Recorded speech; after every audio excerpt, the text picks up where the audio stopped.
my son is so interesting to me. My son loves football. My father loved football. I chose to not love football because I knew it would hurt my dad. My dad's only goal, really, for my brother and I, was to play big-time football.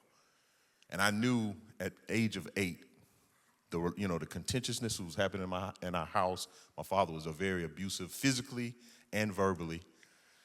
I said, I will never play a down of football. So my dad, he signed us up for football. And my dad's the kind of old school kind of father. Was like, you couldn't cry around my dad. Like, no crying. I don't care if you got hit by a Mack truck. You better not cry. So my brother and I, we devised this little system. Y'all probably did it too when y'all were young. Like, you had to hold yourself back from crying. So what we would do that little noise. Like,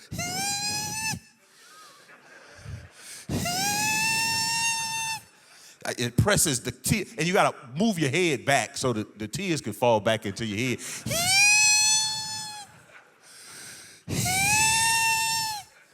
So that's how when I got angry and I didn't want to cry, that's why I would do it. But you couldn't hear it. It would be low. And so my dad signed us up for football, and I said, okay. I was playing like rec league. He made me go out for the middle school football team, and I got cut from the middle school football team, and they weren't even having cuts. They just cut me. Coach was like, man, you might want to look at the beta club or something, man. This is not your forte. So I had to play rec league. You pay to play. So I didn't play my 7th grade year. I just had the cleanest uniform in the whole league. So my 8th grade year, I kind of broke my contract with myself. I said, you know what, I'm going to try. I'm going to try one of these games. I'm going to do my best. I'm going to give it effort. So the first game of my 8th grade year, we had a scrimmage. And Coach told us before we left for practice that day, he said, gentlemen, we got a scrimmage tomorrow, and everybody's getting in the game. So I got excited. I was like, okay, I've not played before, but I'm going to be ready tomorrow. Because I'm a year older. I'm a little stronger, bigger. I'm like, I'm going to play. So we come back the next day. I'm so excited to get in the game, I didn't even take my helmet off. I'm just standing on the sideline doing the I can't wait to get in the game dance. I'm like, yeah, I'm going to get in this game. So the scrimmage goes on. Coach never calls my name, and I knew that the scrimmage was getting close to ending because it started getting dark and the other team started going home. I was like, oh, I ain't got in the game. So I felt myself getting angry. I was standing on the sideline. I was like, and so finally, Coach says, Goodwin, go into the game. Now, by this time, I'm in full rage right now. So I go in the game. I'm on the defensive line, and I get in front of this little kid. He didn't even understand what was about to happen. I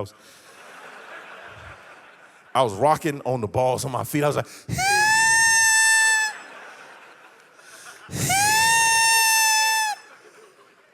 y'all, they hiked the ball. As soon as he hiked the ball, I was like the water boy. I was in the backfield. Boom!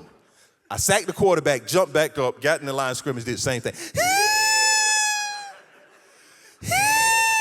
Now he terrified.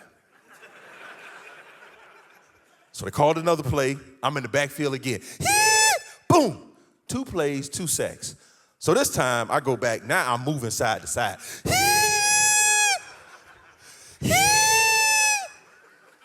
They handed the ball off. The quarterback handed the ball off to the running back. I tackled the running back. 3 plays, 3 tackles for a loss. They blew the whistle. Scrimmage is over, right? So I'm feeling pretty good about myself. I hear my dad off on the corner. Yeah, that's my boy. I knew he could do it. I'm like, it's a scrimmage. I don't know why he's so excited right now. So we all circled up. And Coach, we had a game the next day. Coach looked at me in the huddle, and he said, he made the worst coaching decision he ever made in his life. He looked at me, he said, gentlemen, we having a game tomorrow. And he said, Goodwin, you will be starting. And in my mind, I was like, nah, Coach, yeah. You don't want me to start. I'm angry today. I'm not going to be angry tomorrow. So I spent the whole next day trying to figure out how to make myself angry. I was like, I got to get angry to be able to do what I did. So what I came up with, I went to the corner store and bought 5 atomic hot balls. You know those candies? I bought 5 of them. I said, when I get to the game, I'm going to put all 5 of those hot balls in, and I'm going to be ready to go.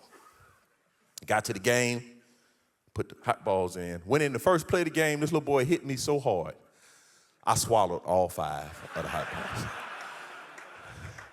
And there was no, it was nothing. I was getting knocked down, run over.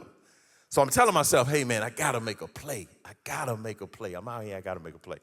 Now, mind you, this is my first time playing. I've not played. I don't know all of the rules.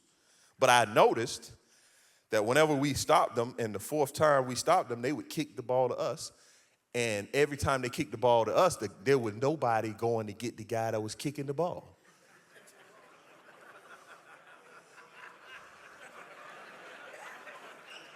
So I said, here's my opportunity.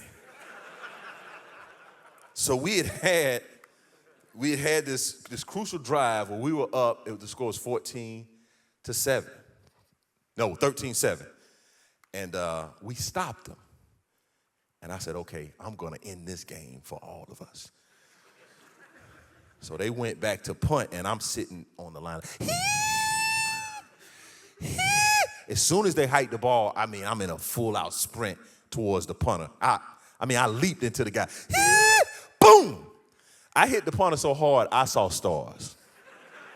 Now, I didn't notice out my periphery that there was a yellow flag being thrown, and I didn't realize that was a penalty to hit the punter. I didn't know the rules. I didn't play. I was on the bench all the time. So we went, and they got the ball back and scored the extra point. So we're down a point. We end up losing the game. I knew that my football career was over when I made my way back to the sideline. My coach was like, and so I'm running, but he didn't let me get to the sideline. He met me midfield. And he grabbed my helmet. I don't remember what he was saying, but all I could hear was,